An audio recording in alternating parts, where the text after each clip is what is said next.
పెదవెట్లపూడి భగవాన్ శ్రీ సత్యశ్రీరెడ్డి సాయిబాబా మందిరం గోమాత గోశాలలో కనుమ పండుగను పురస్కరించుకుని శుక్రవారం గోపూజలు నిర్వహించారు. మందిరం చైర్మన్ పాతూరి నాగభూషణం సుధారాణి దంపతులు, గోశాల కన్వీనర్ పాతూరి శ్రీనివాసరావు రాధికా దంపతులు పూజలు నిర్వహించారు. అనంతరం వారు మాట్లాడారు. సంక్రాంతి సందర్భంగా కనుమ గ్రామాల్లో ఉన్న రైతాంగం అందరికీ కూడా మంచి వాతావరణం, పంటలన్నీ చేతికొచ్చి ఎంతో ఆనందంగా ఉండే రోజులు. అదేవిధంగా ఈ రోజున ఆవులకు కానీ ఎద్దులకు కానీ వ్యవసాయం చేసే పాడి పంటలో ఈ యొక్క వ్యవసాయాన్ని చేసే టైంలో వాటిని కూడా పూజిస్తారు.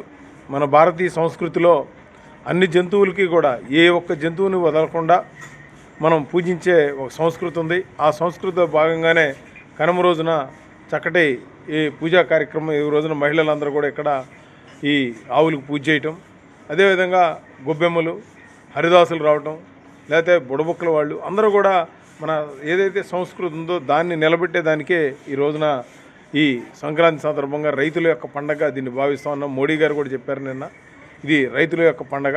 మన రాష్ట్రం కానీ దేశం కానీ మోడీ గారు, చంద్రబాబు నాయుడు గారు అందరూ కూడా ప్రజలందరూ సుఖ సంతోషాలతో ఉండాలని కోరుకుంటూ ప్రతి ఒక్కళ్ళను కూడా గోమాతను పూజించండి, గోసేవే గోవిందుని సేవ అని చెప్పి మనం చేస్తున్నాం. కనుమ పండుగ సందర్భంగా ప్రతి ఒక్క ఇంట్లో ఆవు పాలతో కొత్త బియ్యం, కొత్త పంటలు వస్తాయి కాబట్టి వాటితో పొంగలు చేసుకొని అందరూ ఇంటిపాది సంతోషంతో ఆవు పాయసం చేసుకొని తింటారు. అందుకని దాంతోపాటుగా మనకి ముఖ్యమైనవి మన వ్యవసాయానికి ఆవులు, దానికి సంబంధించిన ఎద్దులు, వాటికి పూజ కార్యక్రమం జరుగుతుంది.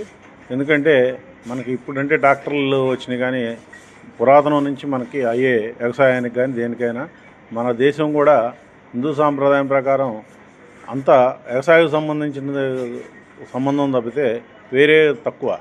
వాళ్ళకు కూడా మనకి 80% ఆధారంగా వ్యవసాయం సందర్భం మీద అందరూ బతుకుతున్నారు. దీనికి కావున ఈరోజు ఈ కనుమ సందర్భంగా అందరూ కనుమ శుభాకాంక్షలు తెలుపుకుంటూ అందరికీ ఆ దేవుడు ఆరోగ్యాలు సమకూర్చాలని కోరుకుంటున్నాం.